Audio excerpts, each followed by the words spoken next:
Oce, so dyma ni. Da ni wedi cyrraedd yr diwrnod agorad.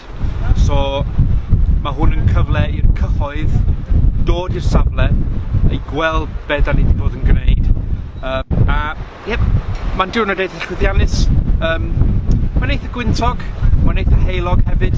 So basically, da ni wedi bod yn rhedeg teithiau tywys i fyny i top Bryn Gaer, i sbio ar be da ni wedi bod yn cloddio.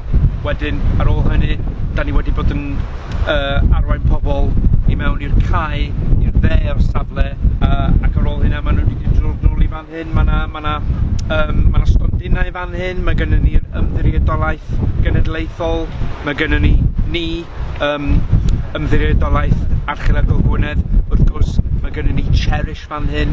Mae hwn i gyd yn rhan o prosiect ehangach, sef Cherish, a amcan y prosiect yma yw i sbio mewn i'r effaith o newid hinsawdd ar archeoleg arfordirol.